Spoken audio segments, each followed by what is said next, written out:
Hey y'all, it's Stephen Van Kampen-Lewis on March 26th, but I'm going to release this video on April 2nd. And I just want to do a quick update today on the Catasetums, how they're doing, sort of do a spring, a mid to late spring check-in, at least it's mid to late spring here in Texas, and talk to you a little bit about what to do if some of your Catasetums are, they've got new growths, but the back bulbs look skinny. What to do with just general watering at this time of year. Here's a hint, you're not going to do anything. And maybe some of the other commonly asked questions that I get this time of year very often. Also, you might be able to see, I've got the collection outside, and it is going to be 90 degrees Fahrenheit today.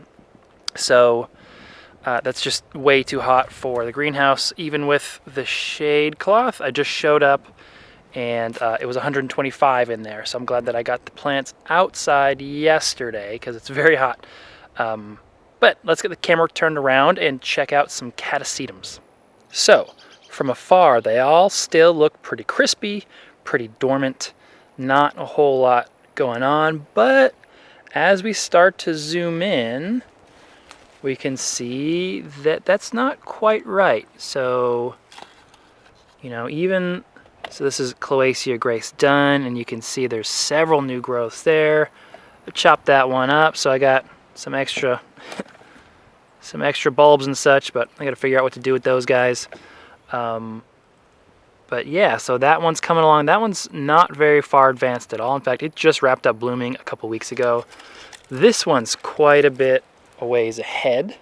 So this is Chuck Taylor, and you can see that last year's roots are looking like a brick, but there's plenty of room inside this pot for this year's growth, so I'm not doing anything with it.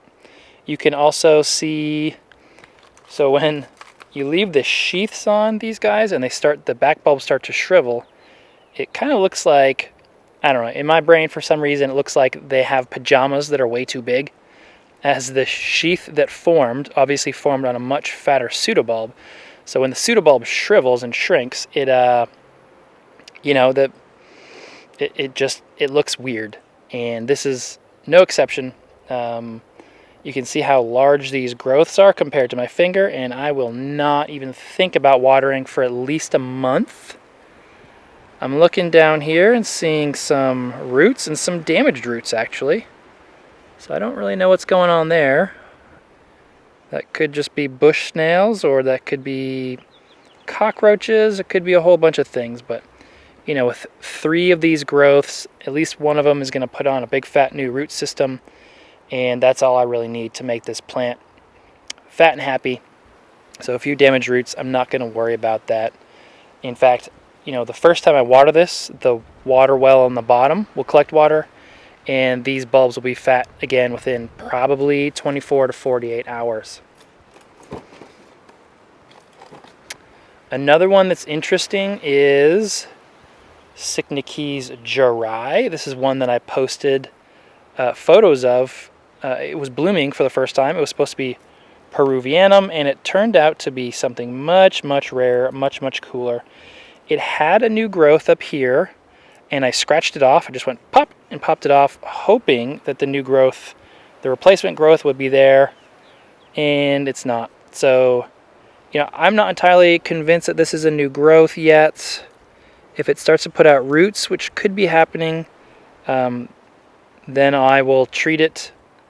I don't know what I'm going to do with this one, to be honest, but if this turns out to be a flower spike, I'm just going to pop it off, and if it turns out to be new growth, I guess I'll have to pot it in something large like this and tie it down like I did with the other Cycniches.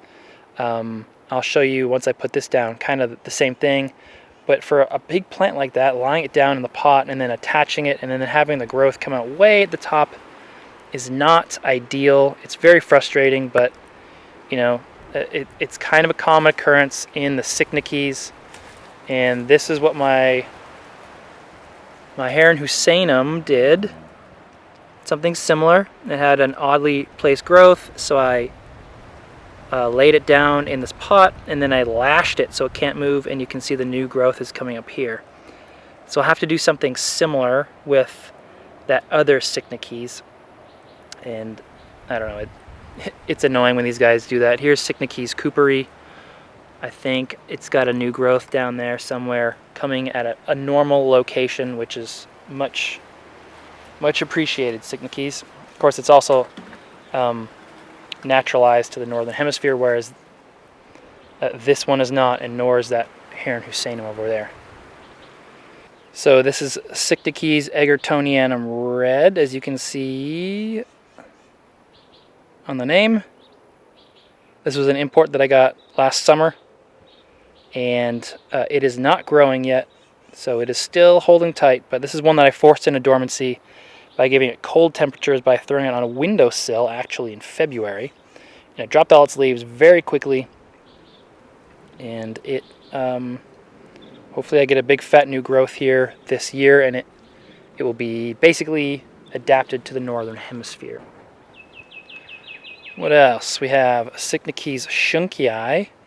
This is an import that I got some years ago, but it's adapted to the northern hemisphere, and it is not doing anything. It is just still fast asleep, so I might actually give this a little bit of a drink of water to see if it'll wake up. It should be hot enough, and it should be getting enough daylight cues to wake up fully, so maybe a little water will help.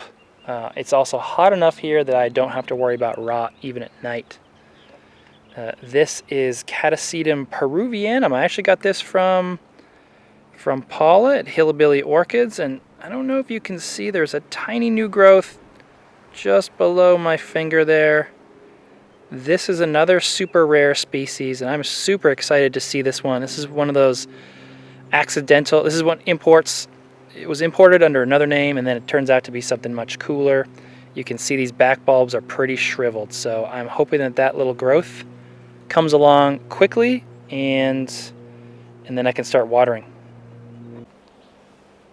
And if we pop over to this other box here, we can see, so these guys kind of represent probably the average status of what my plants are doing. They're not just sort of bursting forth, they're kind of beyond that. They're at the stage where you don't want to be repotting. So if you have a growth like this and it's already got roots coming out, I think it's probably going to be too late for you to repot.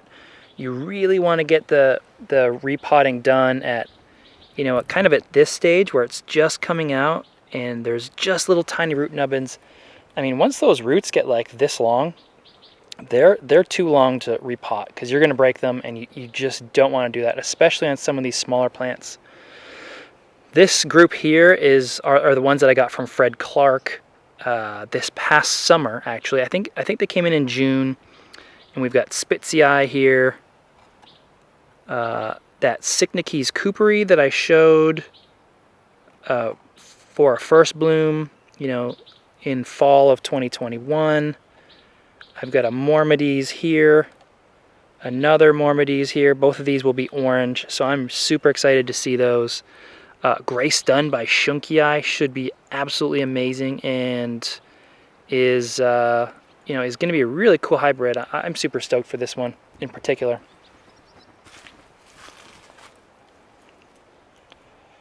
Here's another one showing pretty good growth here. Again, so I want to remind everyone that nobody here is getting water, and nobody will even get water for, you know, this one is probably the farthest along, and that's not going to get water for weeks. You know, I'll look at the condition of the back bulb, and in 2 weeks I'll reevaluate. Ideally, this goes for another month with no water. So if your plants are about here, do not water. If your plants are, you know, I've heard some people say that if the growth is this long, you can water. That is 100% false. Do not water yet. Or if you add up all of the roots and they together they equate longer than 3 or 4 inches, then you can water. That is absolutely not true. In fact, even if your longest root is 3 or 4 inches long like this, you really want to even wait So if you've got a back bulb full of juice still, like you can see all around here, these are all still nice big fat back bulbs. There's no reason to water just because your root has hit that 3 or 4 inch minimum length. Again, that's the minimum length. The longer you wait, the more robust that root system is, the bigger your bulbs will be and the better your flowers will be. So patience is absolutely critical for this whole group. Here's another cool one. This is Catasetum darkness. You can see how large this most recent pseudobulb was. I'm expecting this next growth here to be even larger and to put out amazing new blooms. This is Fong Sing. This is the one that I got awarded on female flowers. And this was a gift from William Green a couple of years ago. I awarded this one, or I gave this the clonal name of Green Denali to sort of honor William Green, of course, who gave it to me, and my wife, who's Denali. So this is a cool one, and I chopped off the 3 or 4 largest back bulbs, and I'm going to give those to a friend of mine. But these 2 huge bulbs should be more than enough energy to get this growth going and where it needs to be. This is another really cool one. This is one of my favorites. And I forget the name of this, but I'll post it here. I originally got this as Tenebrosum bicolosum, and it's from Sunset Valley. And that's exactly what it is. You can see it has the pajama look to it, where this largest bulb here is shriveled to the point where the sheath looks oversized on it. This is also the one that I pollinated last year. In fact, I made a video for this one showing how to pollinate a Catasetum, and I will link that at the end here. These pods are doing really nicely. They're not anywhere near harvest yet. They still got a long way to go, so I'm going to let them keep growing. And also, you can see a spike.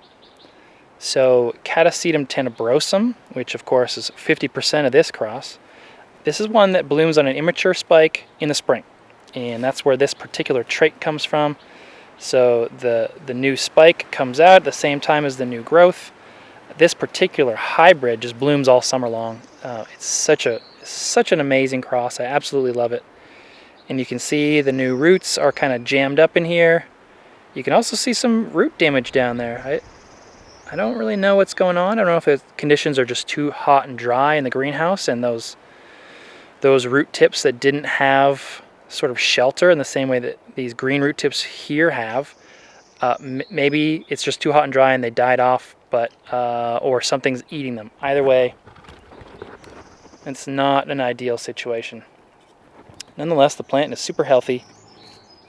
It's knocked up, it's growing, and it has a flower spike.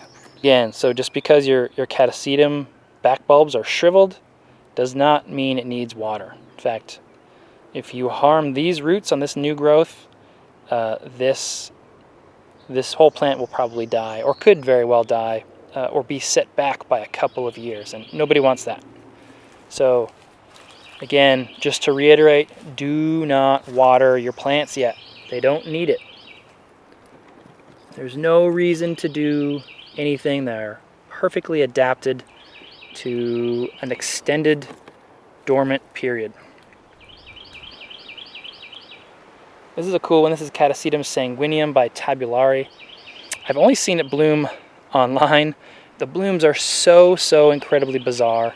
It has bloomed for me twice, and some creature has come and snapped off the spike both times.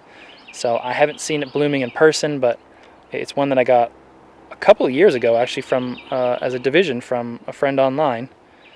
You can see this is really what the PET method looks like. You can see I don't really cut off a lot of the old roots. Roots do not die.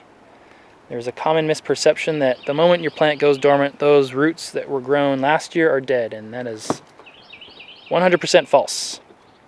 Those new roots, so all the roots, or the roots that grew in 2021 on all of these plants, are still viable. They still work. They will still provide nutrient uptake and water uptake for your plants. So cutting them off because you think they're dead might not be a great idea, because they're not dead. The previous year's root growth, so maybe the roots from 2020, I could see those being dead, but the ones from 2021 are still alive, might not be in the greatest shape, but they're still capable of directing nutrients to your plant. So with that, let me know if you have any questions about your springtime Catasetums, whether they're waking up, not waking up, they're pretty far along, they're spiking, whatever. I want to hear about it. Talk to you later. Bye.